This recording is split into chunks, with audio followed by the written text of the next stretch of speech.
ಯೋಚನೆ ಮಾಡುವುದು ಸರಿಯಲ್ಲ. ವಿಶ್ರಾಂತಿ ಬೇಕು. ಅದಕ್ಕೆ ಬೇಕಾಗಿ ಇಲ್ಲೇ ಸ್ವಲ್ಪ ವಿಶ್ರಾಂತಿಯನ್ನು ಪಡೆಯುತ್ತೇನೆ.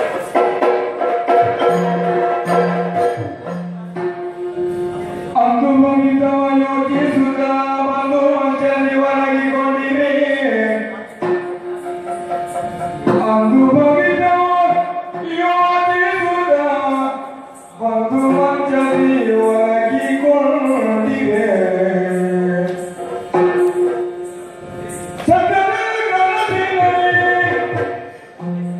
ಮೈಗೋರಿ ಪ್ರೇತನು ಶ್ರೀದೇವಿಯ ಬಗೆಯಿವೆ.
ಅಭಯದ ಮಾತನ್ನು ಆಡಿದ್ದವನು. ಹೇಗೆ ಲೋಕದಲ್ಲಿ ಇನ್ನು ಮುಂದಕ್ಕೆ ನಿನ್ನದ್ದಾದಂತ ಹಿಂದುತ್ವವನ್ನು ಸ್ಥಾಪನೆ ಮಾಡು ಮಗನೇ. ನನ್ನ ಆಶೀರ್ವಾದ ಅನುಗ್ರಹ ಯಾವತ್ತೂ ನಿನ್ನ ಮೇಲೆ ಇದೆ. ಅದಕ್ಕೆ ಸಹಾಯಕರಾಗಿ ನಾನಿದ್ದೇನೆ ಎಂಬುದಾಗಿ ಅದಕ್ಕೆ ಬೇಕಾಗಿ ವಿಶೇಷವಾದಂತಹ ಆಯುಧ ಖಡ್ಗವನ್ನು ನನ್ನ ಪಾಲಿಗೆ ಇಟ್ಟಿದ್ದಾಳಮ್ಮ. ಇದೇ ತಾಯಿ ಅಮ್ಮ ಆನಂದವಾಯಿತು. ನನ್ನ ಮಹಾರಾಶಿಯಲ್ಲೂ ಪೂರ್ತಿಯಾಗಿರುವಂತಹ ಕಾಲ ಅತಿ ಹತ್ತಿರದಲ್ಲಿದೆ ಅನ್ನುವುದರಲ್ಲಿ ಸಂದೇಹವೇ ಇಲ್ಲ. ಈ ಭರತ ಭೂಮಿಯ ಹಿಂದೂ ಸಾಮ್ರಾಜ್ಯದ ದಾಸ್ಯ ಬಿಡುಗಡೆಯ ಕಾಲ ಇನ್ನು ಹೆಚ್ಚು ದೂರ ಇಲ್ಲ ಮಗನೇ. ಇಲ್ಲಮ್ಮ, ಬಹಳ ಹತ್ತಿರ ಇದೆ.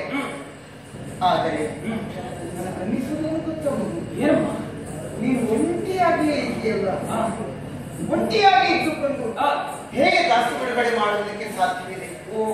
ನಿನ್ನ ಅಪ್ಪನಾದ್ರೆ ಎಷ್ಟೋ ಆಳು ಕಾಳು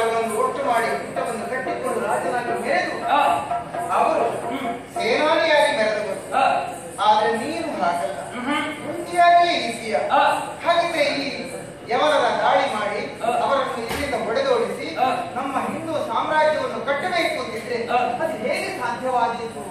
ಇದೇ ನನಗಿರುವ ಯೋಚನೆ ಈಗ. ಅಮ್ಮ, ಅದಕ್ಕೆಲ್ಲ ಯೋಚನೆಯನ್ನು ಮಾಡುವಂತ ಅಗತ್ಯವೇ ಇಲ್ಲ. ಪೂರ್ವ ಸಿದ್ಧತೆಯಿಂದ ಹೊರಡುತ್ತಾ ಇದ್ದೇನೆ. ನೀನು ಅಂದು ಆಡಿದಂತ ಮಾತು ಮುಂದಕ್ಕೆ ಲೋಕದಲ್ಲಿ ನಮ್ಮದ್ದಾದಂತ ಪ್ರತಿಷ್ಠೆಯನ್ನು ಬೆಳೆಸಬೇಕಾದ್ರೆ ಜನಬಲ ಬೇಕು ಎಂಬುದಾಗಿ. ಅದಕ್ಕೆ ಬೇಕಾಗಿ ಅಂದಿನಿಂದ ಇಂದಿನ ತನಕ ಜನರ ಸಂಪರ್ಕವನ್ನು ಮಾಡಿಕೊಂಡವ ನಾನು.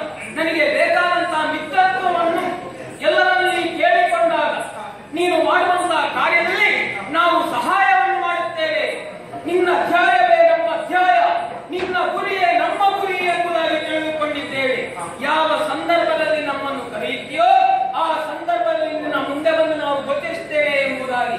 ಆದ ಕಾರಣ ಎಲ್ಲ ಸಿದ್ಧತೆಯನ್ನು ನಾನು ಪೂರ್ವವೇ ಮಾಡಿಟ್ಟಿದ್ದೇನಮ್ಮ. ಇನ್ನು ನಿನ್ನ ಒಂದು ಆಶೀರ್ವಾದ ಮಾತ್ರವಾಗಿ. ಮಗನೇ, ಕೊನೆಯದಾಗಿ ಒಂದು ಸಿರಿಮಾತು ಮಾತ್ರ ನಿನಗೆ ಹೇಳ್ತೇನೆ. ಏನಮ್ಮ ಅದು? ನಿನಗೆ ದೇಶಾಭಿಮಾನ ಬೇಕು, ಖಂಡಿತ. ಆಮೇಲೆ ಧರ್ಮಾಭಿಮಾನ ಬೇಕು, ಉಂಟು. ಅಷ್ಟೇ ಸಾಕು. ಸ್ವಾಭಿಮಾನ ಬೇಕು ಅಂದ. ಆತ್ಮಾಭಿಮಾನ ಅದು ಕೊನೆಯದಾಗಿ ನಿನಗೆ ಕುಳಿತಿರಬೇಕು. ಅದನ್ನು ಮೊದಲಾಗಿ ಎಣಿಸಿಕೊಳ್ಳಬೇಡ. ಆತ್ಮಾಭಿಮಾನ ನನಗೆ ಮುಖ್ಯ ಅಂತ ಎಂದಿಗೂ ಮುಂದಾಗಬೇಡ. ಎಂದು ಸಾಮ್ರಾಜ್ಯವನ್ನು ಕಟ್ಟು ಬೆಳಗು. ಶಿವಾಜಿ, ನಿನಗೆ ತುಳಜಾಭವಾನಿಯ ಅನುಗ್ರಹ ಇರಲಿ. ನಿನ್ನ ಮಾತನ್ನು ಆಶೀರ್ವಾದ ಎಂದೂ ನಿನಗೆ. ನಿನ್ನ ಮಾತನ್ನು ಖಂಡಿತವಾಗಿ ನೆರವೇರಿಸಿಕೊಡ್ತೇನೆ ತಾಯಿ. ಜನಕಟ್ಟು, ನೆಲಕಟ್ಟು, ಕಟ್ಟಿ ಕಟ್ಟಿ ಬೆಳಗು. ಏಳು ಎತ್ತೇಳು, ಹಿಂದೂ ಸಾಮ್ರಾಜ್ಯವನ್ನು ಆಳುವಂತೆಯ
ನಮ್ಮೊಡನೆ ಹಂಚಿಕೊಳ್ಳುವಂತಹ ಕುತೂಹಲ, ಆಹ್ಲಾದ